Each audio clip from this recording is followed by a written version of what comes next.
Allez, donc on va commencer le cours d'aujourd'hui. Donc on est aujourd'hui le 8 Iyar et nous avons vu hier dans la précédente étude que le Admor Azaken nous avait donc fait prendre conscience qu'il existait aussi donc une autre dimension donc d'un chemin que l'homme devait consacrer en fait dans le cadre de l'étude de la Torah et des commandements, les Shema, pour eux-mêmes.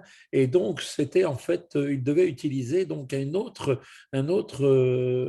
comment dire, une autre mida, une autre faculté de son âme, qui est donc l'attribut de rachamim, de miséricorde, qui est donc en fait l'attribut de notre patriarche Jacob, qui est donc l'attribut de compassion.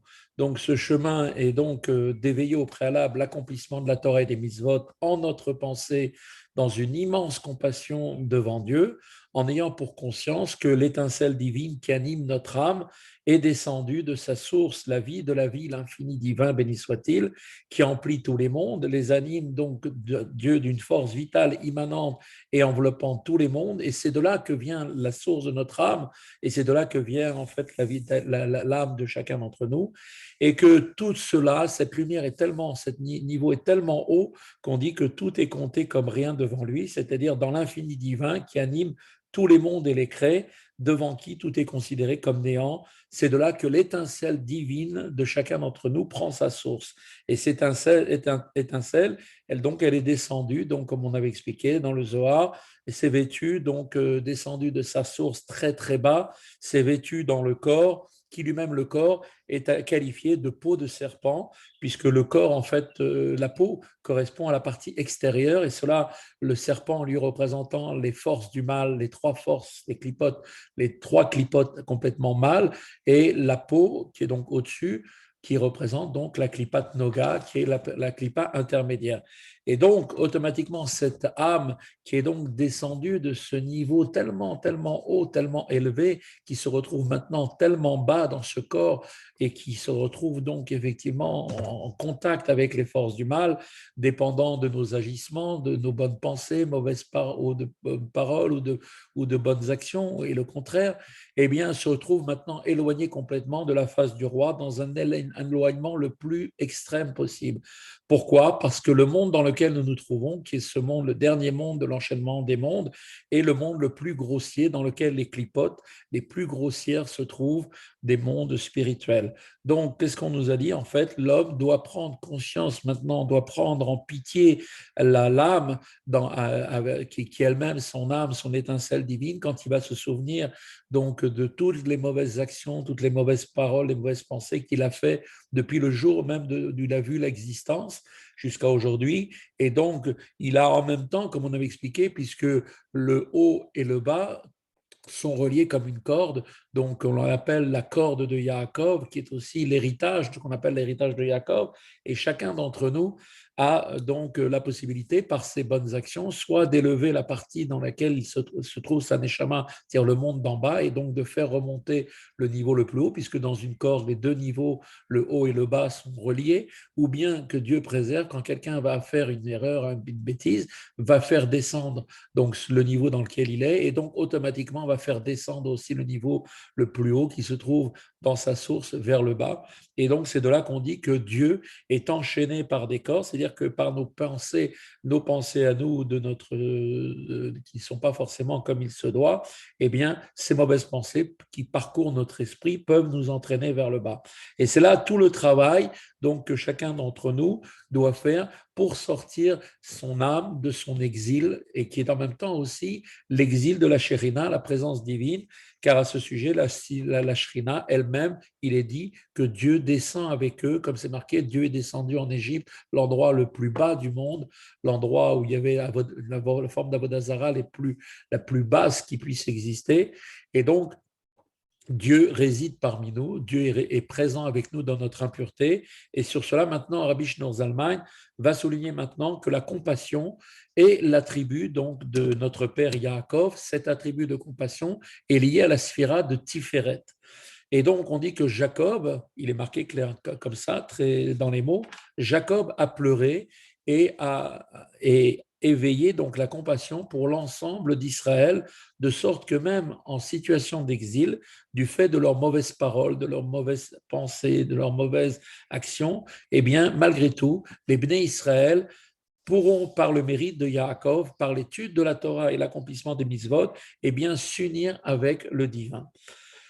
Et c'est cela que le verset nous dit. Donc, comme c'est marqué là-bas dans la Genèse, c'est marqué que, et voilà que Vaïshak Yaakov les Rachel, Vaïssa et Kolo Vaïbek.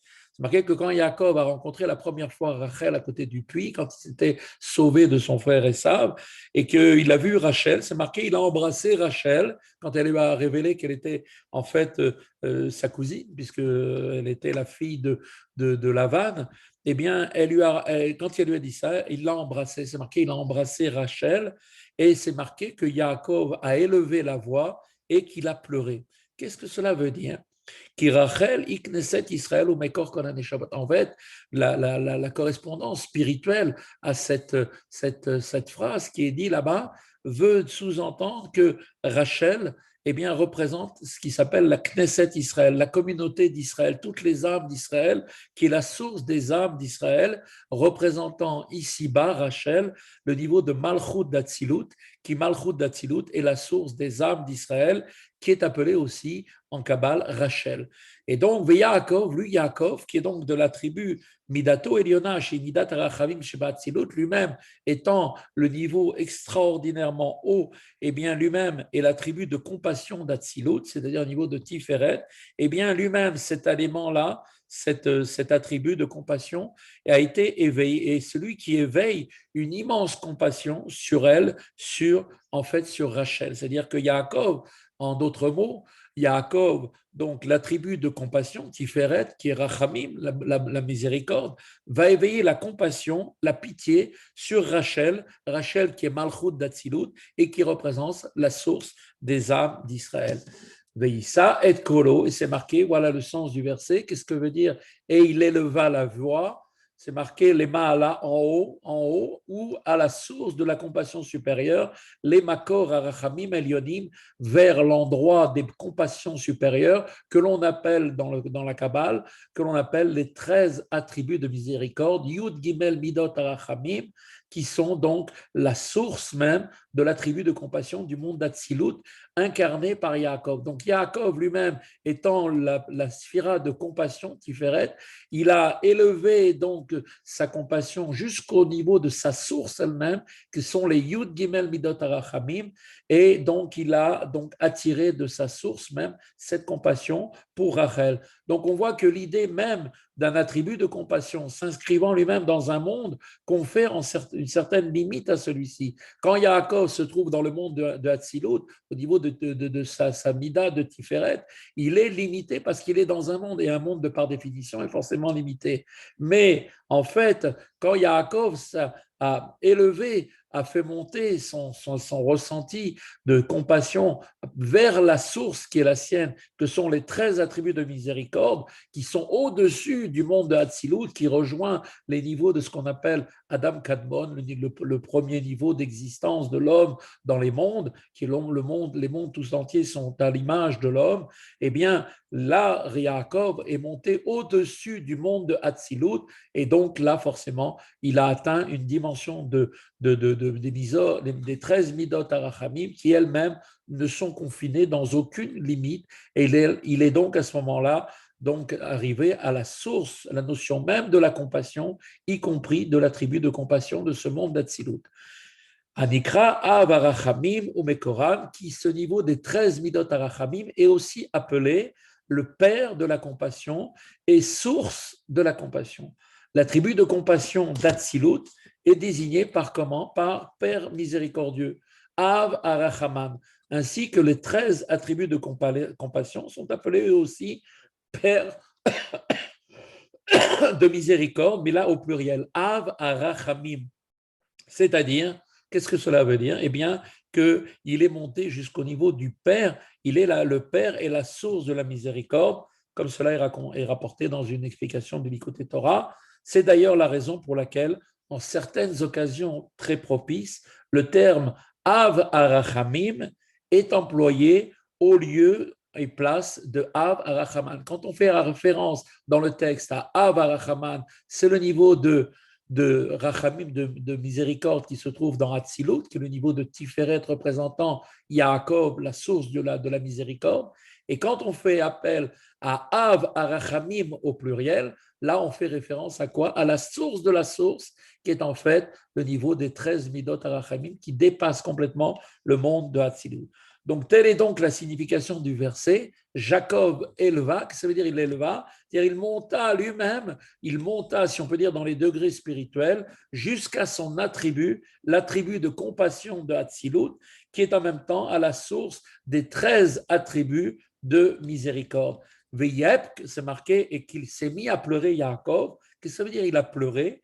Eh bien, cela vient nous rapporter dans le texte les horaires ou la Hamshir, Misham, Rachamim, Rabim, Alkol, Aneshamot. Eh bien, le fait de pleurer, c'est pour ça d'ailleurs que physiquement aussi, quand on ressent une très grande peine, on se met à pleurer. Le fait de pleurer a en fait une force d'attirer, d'éveiller et d'attirer de là, de cette miséricorde supérieure infinie, comme Yaakov quand il s'est mis à pleurer, eh bien cela a eu pour effet d'attirer une abondante compassion sur toutes les âmes et sur la source de la communauté d'Israël, comme il est dit, al kol haneshamot, sur toutes les âmes d'Israël, ve'al mekor knesset Israël, et sur la source de toutes les âmes de la communauté d'Israël, qui est le niveau de Rachel, qui est le niveau de Malchut de Hatzilut.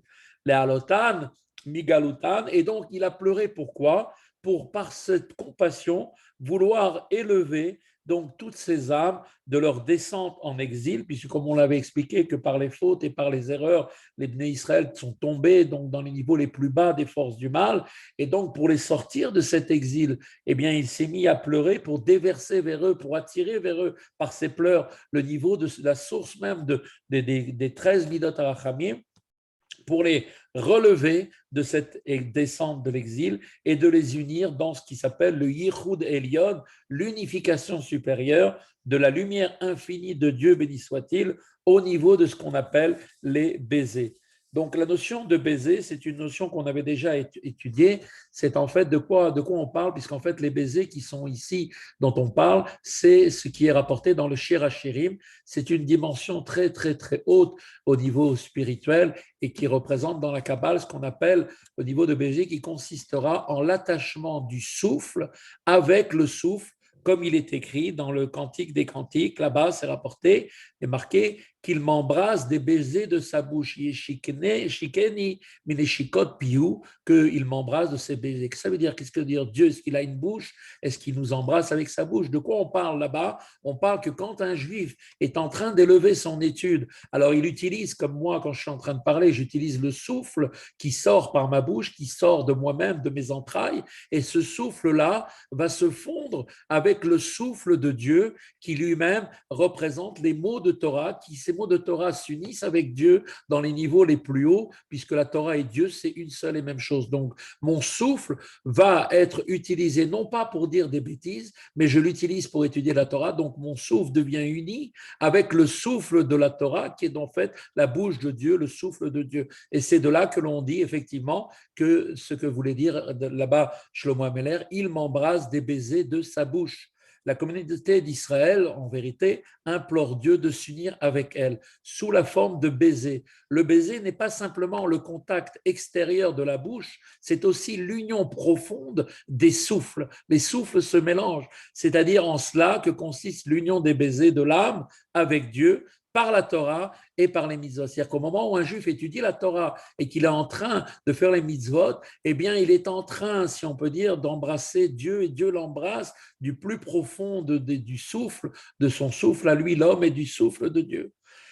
Daïnou, c'est-à-dire Dibur Adam Bidvar Hashem, cela correspond en fait à quoi cette notion d'embrassade? Eh bien, cela correspond à l'attachement de la parole de l'homme qui étudie la Torah avec la parole de Dieu, qui est la halacha. Donc, au moment où un homme il est en train d'étudier, eh bien, il ne fait ni plus ni moins que de s'attacher, d'attacher sa parole à Dieu, qui est la halacha. Et de même, l'attachement de la pensée humaine qui va nourrir des pensées de la Torah, au moment où il étudie, il va réfléchir à ce qu'il dit.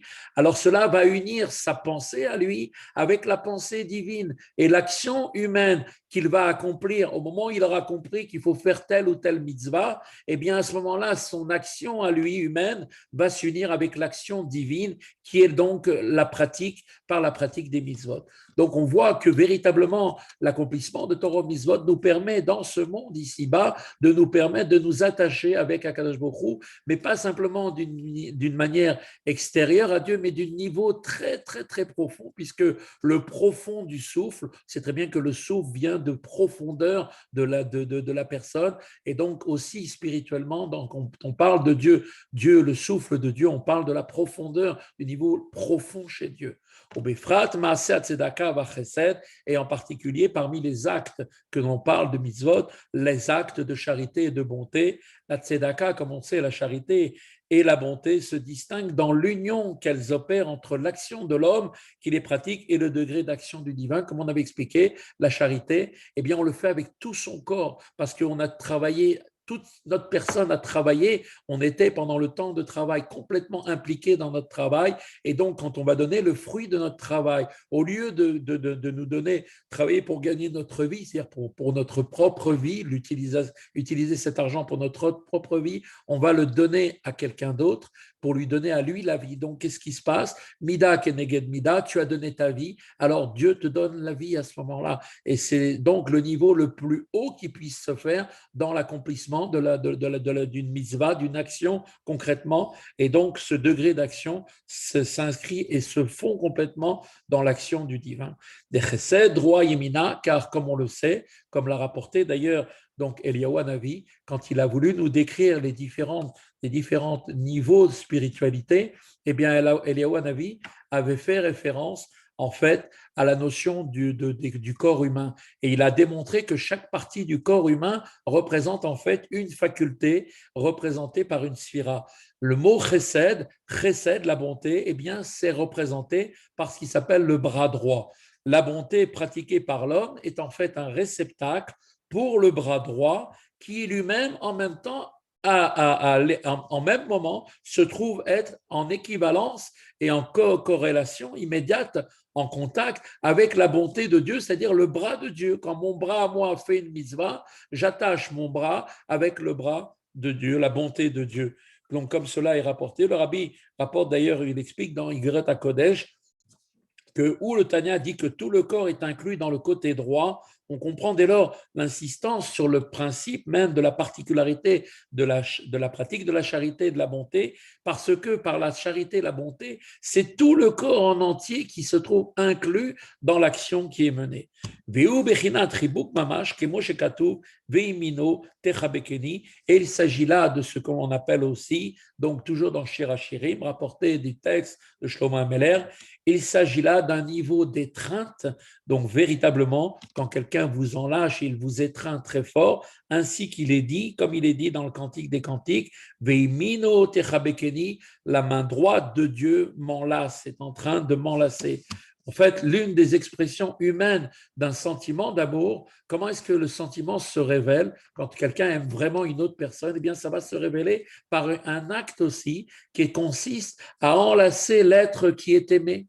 De même, la droite de Dieu qui nous aime enlace véritablement le juif qui pratique les bonnes actions. Donc, de la même manière. Donc, le rabbi relève ici le mot marqué par Admor Hazaken, qui est le mot vraiment, et il explique que l'union qui est faite par l'étude de la Torah représente aussi une certaine forme d'étreinte divine. Et le Tanya insiste donc sur l'aspect véritable de cette étreinte. Il ne s'agit pas juste d'une image qu'on veut donner, mais c'est réellement une étreinte que Dieu est en train de faire, d'enlacer chacun d'entre nous au moment où il étudie la Torah, au moment où il est dans le cas que cette étreinte a lieu dans le cas des bonnes actions et aussi, bien sûr, de l'étude de la Torah. Et il vient rajouter le Admor Hazaken que l'étude de la Torah qui se fait par la parole, puisqu'on parle de la Torah par la pensée approfondie, constitue véritablement un niveau de baiser, c'est-à-dire véritablement un transfert d'une union, d'une fusion entre les souffles de notre souffle à nous, créature, avec le souffle même du Créateur. La Torah est la parole et la sagesse divine, et elle a pour particularité qu'elle opère donc une union. Elle nous permet de nous unir avec le divin. Elle cela de deux façons.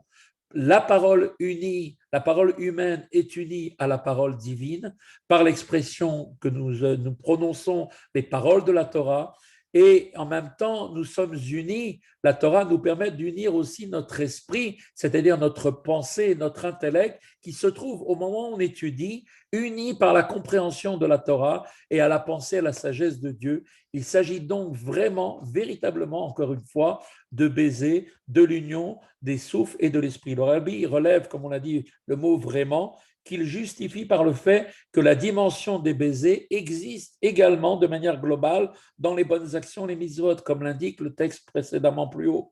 On souligne donc ici que dans le cas de la Torah, l'étude de la Torah, il s'agit vraiment, et pas encore c'est pas juste une image, mais vraiment au sens propre de baiser. Et donc, on verra tout ça d'ailleurs à la fin du chapitre 49. Donc, de là, nous avons bien expliqué. Et donc, nous dit, pour revenir à notre sujet principal qui consiste à révéler en nous ce grand amour de Dieu, tout cela par l'étude de la Torah, qui est une étude de la Torah faite par le réveil de notre compassion pour cette âme qui se trouve au fond de nous, va réveiller en nous automatiquement par cet éveil d'une profonde compassion à l'égard de notre âme. Eh bien, cet éveil qui conduit automatiquement, quand on se réveille, à vouloir étudier, qui conduit à l'étude de la Torah et à l'accomplissement des mitzvot, eh bien, nous permet, écoutez bien, de parvenir au niveau de Ahava Rabba, l'immense amour dont on parle jusqu'à maintenant, de manière révélée dans son cœur. C'est ça la récompense, c'est ça la réalité. C'est que dirtiv, comme d'où on voit cela, comme il est écrit, c'est marqué dans Ishaïa, Jacob, c'est marqué les Yaakov, Asher Pada et Abraham. C'est marqué une phrase assez étonnante. C'est marqué à Jacob qui a racheté donc Abraham. Dans le contexte spirituel du service de Dieu, à quoi cela correspond? Abraham, lui, comme on le sait, incarne l'amour de Dieu. Il est ce qu'on appelle le chesed, la bonté et l'amour, la hava. Puisque d'ailleurs lui-même, Abraham a été appelé par Dieu celui qui m'aime. Yaakov, lui, représente la tribu de compassion, la miséricorde. Quand Abraham, cela veut dire en d'autres mots, quand Abraham, qui est la tribu de l'amour de Dieu, est voilé à cause des fautes, à cause des erreurs, que ce niveau d'amour se trouve maintenant complètement enfoui dans notre chute, dans les erreurs, eh bien à ce moment-là, à ce niveau-là, qui est maintenant caché, qui est voilé, eh bien peut être racheté et libéré. Et cela peut se faire grâce à quoi?